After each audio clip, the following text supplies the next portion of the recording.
Hey folks, I'm Sarah and I'm on the 2025 jury for what I think is the best book prize for literary fiction from small presses. It's called the Republic of Consciousness Prize, United States and Canada, and it is dedicated to literary fiction from small presses in North America. Over the next few months, I will be sharing every single book nominated for the prize, and while I can't share my personal opinions on each book just yet, I will share enough details so that you can get to know the book and the publisher. Every book gets its very own video, and you are not going to want to miss a single one.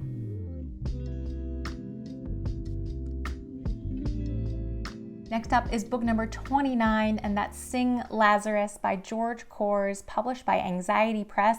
And you heard that right. There are 2 Lazarus books nominated for the prize this year.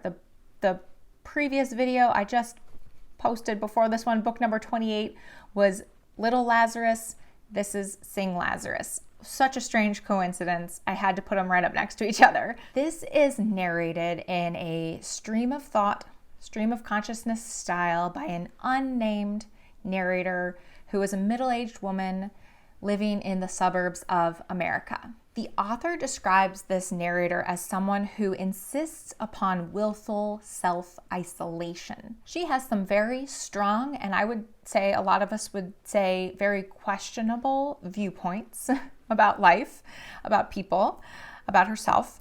And I think her questionable viewpoints, her questionable life choices, her strongly judgmental opinions have led to what the author calls self-isolation. And that's isolation really from her family, from her community. Her narration is strong and in your face from the very get-go. She works as a lawyer for a very shady sounding business, and she makes good money doing it, though she does not spend that money wisely. Money is very, very important to her. She does not let you forget this. She seems to make a lot of it, but refuses to help her mother, who is in financial distress and needs some help financially. She's kicked out her quite lovely sounding husband and divorced him.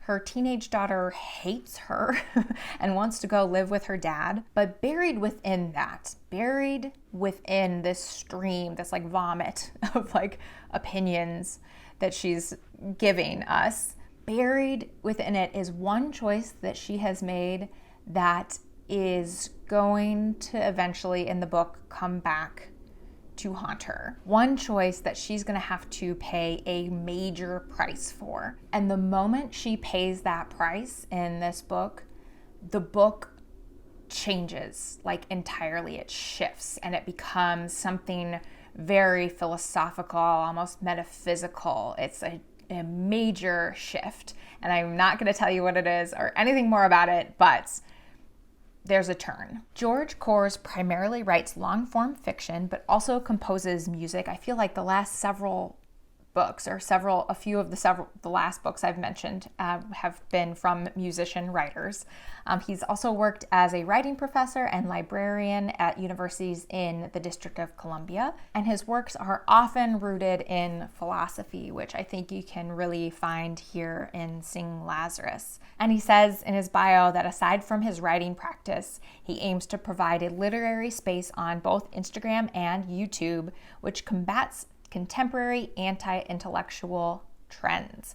And I will leave a link to his YouTube channel below, so definitely check that out. The publisher is Anxiety Press, and they say on their website, "We hold the belief that books are compulsions steeped in raw human emotion and intellect, and our mission is to exclusively release those manuscripts that emerge from the fringes of societal norms.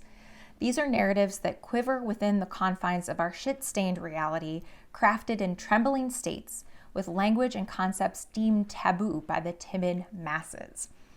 In our pursuit, we crave works that defy convention, pushing the boundaries of literary expression. We are drawn to atmospheres of unease, sensations that warp perception, and narratives that challenge the very notion of storytelling. Show us something uncharted, or don't waste our fucking time." Just the description from the publisher gives me anxiety, like almost as if I'm the one wasting their time. So deep breath. This is another case of a publisher with a very bold mission statement and a book that I think perfectly holds up that mission statement, which I always think is really cool when those things so neatly align. This book to me feels like one big high dive. The narrator jumps right in, and right from the get-go, the narration doesn't slow down, it doesn't look away, it doesn't pivot, even right up to the very end. There are sections, but within those sections, there are no paragraph breaks. You jump off and you're in it. There's no winding up. There's no stopping to look at the scenery. There's no pause to transition to a new scene, really. Any dialogue you get isn't, or most of the dialogue you get isn't really dialogue. It's speech that is worked into this word vomit from the narrator. The whole thing is just one plummeting jump. And I want to know if you've read any other books like that. The one that just initially came to mind was Hearst 07769, which you also kind of feels like you can't slow down because it's one single sentence. The whole thing is just a single sentence. But that doesn't feel quite right because that book does go into other characters' perspectives, and it does feel like it gives you a little chance to breathe here and there, just a little bit. So it's not the perfect comparison. I feel like what I'm talking about mostly happens in first-person narrated books. And I would love to hear if you have any examples. And this is my example for you. And that's just one of many incredible books nominated by one of many incredible publishers. The long list of 10 books is usually announced in mid-January-ish, but I guarantee you there are going to be more than 10 amazing books from these nominees. So if you love offbeat, under-the-radar literary fiction, you are going to want to follow along. Click above or below for the next nominated book. If I've filmed it, it'll be available there. If not, stay tuned for just a little while longer. And in the meantime, you can click the playlist below that will contain all of the nominated books that I've shared so far. Again, my name is Sarah. Thank you so much for joining me here. I'll talk to you next time. Bye.